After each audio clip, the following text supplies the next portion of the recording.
O Amazonas registrou no ano passado 67,2 casos de tuberculose a cada 100 mil habitantes. Isso significa um pouco mais do que o dobro da média nacional, que foi de 32,4 casos. E este é o quarto ano seguido em que o estado permanece em primeiro lugar no ranking quando comparado aos demais estados do Brasil. Só o município amazonense, o Arini, não registrou casos da doença em 2016. E para falar sobre este assunto, convidamos a coordenadora estadual do Programa de Controle da Tuberculose da Fundação de Vigilância em Saúde, Marlúcia Garrido. Marlúcia, bom dia. Seja bem-vinda ao Mais um Site. Bom dia.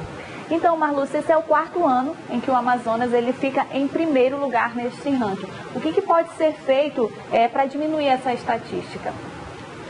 O estado do Amazonas sempre teve muitos casos de tuberculose e ainda é um desafio, porque ainda é muito alto.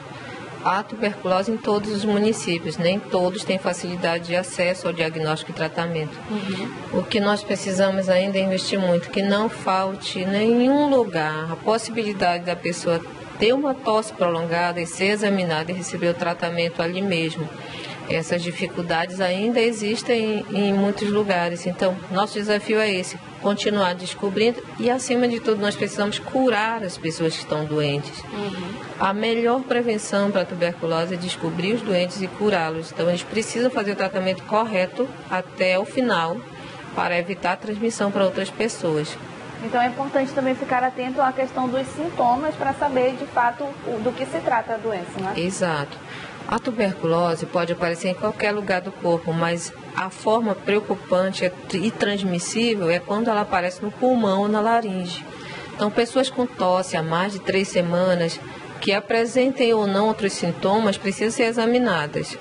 Um quadro típico de tuberculose é quando ela tem, além da tosse, febre no final da tarde, falta de apetite, perda de peso, suor à noite, um suor que molha a roupa muitas vezes, e um quadro de fraqueza geral no organismo.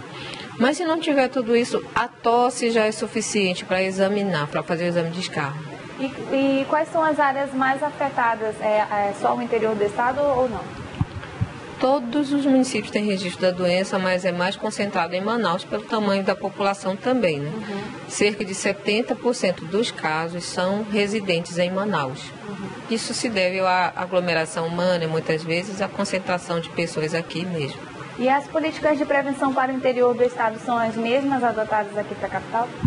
Sim, todos os municípios têm que fazer as mesmas coisas, realizar a busca ativa de sintomáticos respiratórios, que são pessoas com tosse há mais de 3 semanas, ter diagnóstico disponível, que é exame de escarro e raio-x, ter tratamento disponibilizado para todas as unidades de saúde e fazer exame de contato, testagem para HIV, que é importante em quem tem tuberculose, porque se tiver as duas doenças juntas, tem que tratar adequadamente, porque senão há pouco sucesso na condução só do tratamento de tuberculose sem tratar HIV, e controle de outras doenças associadas, como diabetes.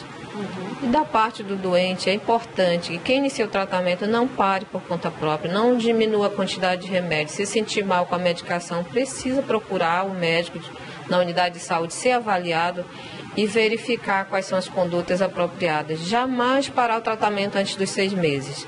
Só pode parar quando o médico constatar que ele está curado e pode realizar realmente, com tranquilidade, a parada do medicamento. E o clima ele pode facilitar para esse diagnóstico de tuberculose ou não? Não foi feito estudo que comprove. Nós podemos imaginar que pode ter alguma relação na manutenção de nós, seres humanos, como reservatórios da bactéria. Há mais ou menos 1/3 da nossa população, com certeza, tem a bactéria, convive com a bactéria no organismo e não está doente. São essas pessoas que ao longo da vida podem adoecer, se o organismo ficar debilitado. Isso acontece geralmente por má alimentação, por doenças associadas como infecção pelo HIV, diabetes, artrite reumatoide, doenças imunossupressoras, ou às vezes uso de medicamentos que deprimem o sistema de defesa do organismo e faz com que aquela bactéria que estava considerada latente ou dormente no organismo seja reativada e evolua para a doença. Isso é o que acontece na maioria das vezes. Um outro fator muito comum é o envelhecimento. Então nós temos muita ocorrência de tuberculose em pessoas idosas, exatamente por causa debilidade do organismo. Então, o importante é a gente estar atento. Pessoas que têm tosse, que demora, precisam investigar, que precisa confirmar, tratar, para que não continue passando para outras pessoas. E para encerrar a nossa participação aqui, quais são os métodos, as medidas de prevenção que as pessoas podem ter em relação a essa doença? A medida quando a criança nasce, tomar a vacina BCG para proteger de ter forma grave de tuberculose. Protege as crianças. Para os adultos, a melhor prevenção é descobrir os doentes e curá-los. Essa é a melhor maneira de controlar a tuberculose e depende de um esforço de todo mundo. Não só de profissional da saúde, mas da população como um todo e da solidariedade no apoio a quem está doente para que seja curado. Ok, Marlúcia, muito obrigada, viu? Obrigada a você.